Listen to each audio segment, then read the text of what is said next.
di mana saya menanamkan satu periode, satu mekanisme 5 tahunan itu harus pernah mengadakan rapat kerja 1 kali. Itu sudah terlalu bijak 1 kali. Kalau Parisade sudah turun. Kalau Parisade tiap tahun ada rapat kerja waktu saya masih di Parisade. Tapi sekarang 2 kali dalam 5 tahun mereka sekarang. Nah, kita 1 kali dalam setahun. Nah, saya juga beban jadinya kan kalau sampai pusat tidak melakukan rapat kerja yang saya ngomong menganjurkan, tapi saya sendiri tidak bisa memberi contoh. Tapi saya pun tidak bisa kerja sendiri, Bu, cari duit sendiri.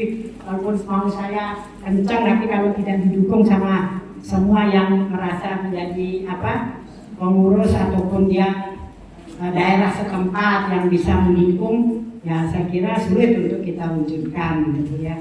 Jadi idealnya itu memang 2,5 tahun setelah jadi ketua itu, terus biasanya itu idealnya rapat kerja digelar, gitu ya. Idealisnya begitu. Karena di dalam rapat kerja itu juga nanti yang paling penting juga ada pelantikan mengenai PAW, Bu.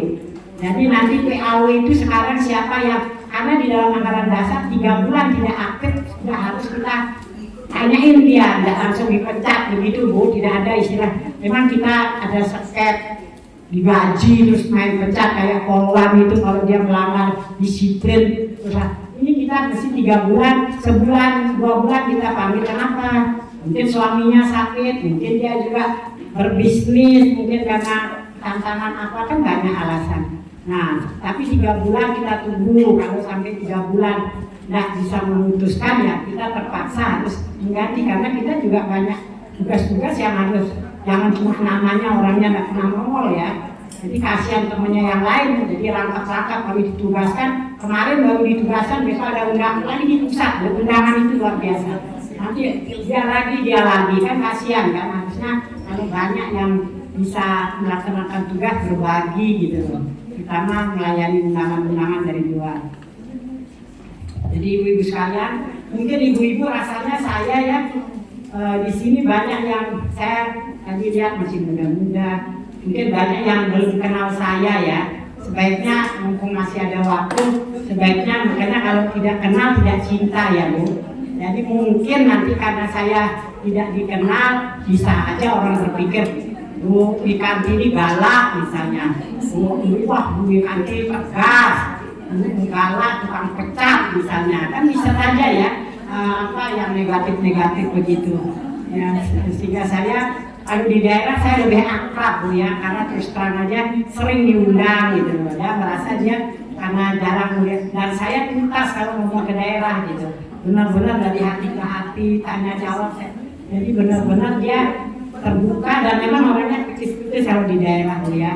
Jadi nanti ketua umum yang akan datang ya harus bisa menjawab semua permasalahan. Kalau enggak ya kasihan kan kalau enggak. Jadi baiklah, Bu ya, saya cerita sedikit siapa sebenarnya saya. Jadi saya adalah seorang istri polisi, di mana suami saya adalah akabri pertama tahun 70. Kemarin reunian, makanya saya kemarin waktu sempat 4 hari sampai 5 hari reunian di Tidar sana di Magelang, karena di situ suami saya dididik ya. Jadi ini reunian mereka yang bapak-bapaknya, tapi istrinya yang masih hidup, Bu ya, karena banyak yang sudah meninggal gitu. Jadi itu berapa bis kita dibawa ke sana, kita disiapkan hotel apa, karena memang dengar akabri pertama itu luar biasa ya, sudah paling tua ya, jadi sudah pendidikan yang baru lahir. Kalau dulunya tidak ada akabri dulu pertama, dan itu pun dia bergabung, 4 angkatan itu bergabung. Jadi kemarin kita 4 angkatan, bayangkan saja.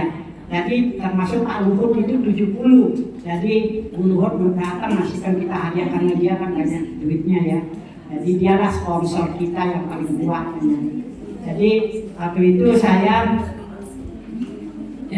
pengalaman jadi bayangkari itu di P3K 18 tahun, Bu. Jadi saya di pendidikan 18 tahun. Jadi teman-temannya sudah kaya raya, kita tetap aja di pendidikan ya. Jadi kita tapi saya enak-enak aja tuh, santai-santai aja, karena di pendidikan anak saya jadi tingkat nasional, pinter-pinter semua, sekolahnya juga di SMP 13 dekat dengan P3K, jalan kaki aja. Jadi itu ya, jadi anak saya 3 Bu, jadi dia satu dokter masih umur muda karena dia tidak lewat S2, dia langsung dari S1 program UI yang mengadakan bisa langsung S3, dia S3. Jadi jauh sebelum dia kawin dia sudah S3.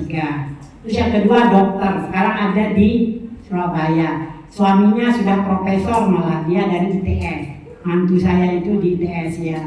Dokter kecantikan Bu. Jadi kalau saya di sana agak kesini mukanya terlalu jauh, saya lama nggak bisa, kirim aja sabunnya aja. Jadi nanti ini Bu, kalau mau putih bisa, suruh putih ya. Terus nanti ini fleknya hilang nanti, aduh nggak usah deh, nanti malah mama kalau terlalu cantik nanti orang nggak nyebut mama ini siapa ini. Ini bukan Yogi, ini udah beda ya. Udahlah kirim sabunnya aja. Jadi dia pernah dari Jakarta persis ke dari Sinta, Buranya kami aku pernah dirawat karena kebetulan ke sana ada kliniknya ya, karena klinik ITS yang dibantu. Terus anaknya 3, malah yang nomor 1 S2 cucu saya Bu.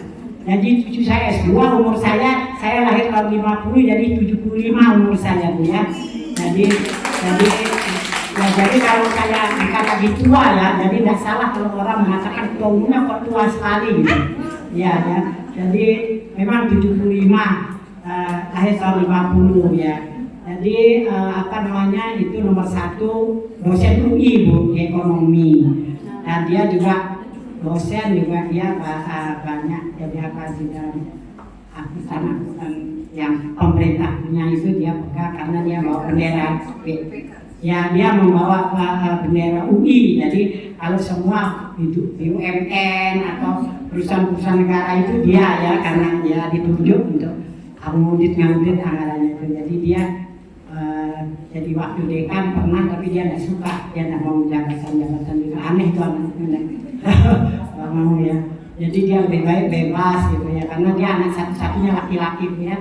Jadi dia, terus yang dokter 1 perempuan paling kecil dokter, dia ITS yang kecil, tapi dia juga lawyer. Jadi dia sekarang membantu orang-orang miskin yang tidak punya bukan yang tidak punya pembelaan itu, yang kena narkoba ya, LBH. Dia jadi bukan, dia yang masih kecil gitu loh. Dia ITS teknik industri, tapi dia kuliah lagi di Udayana, ngambil karena dia di Bali, suaminya di Bali, dia kuliah lagi ngambil sarjana hukum. Jadi dia sekarang di LH di Gianyar, jadi bantu turis, ada turis yang nggak tahu, nggak ngerti minumannya itu mengandung narkoba gitu, dia mau bunuh diri dan sebagainya.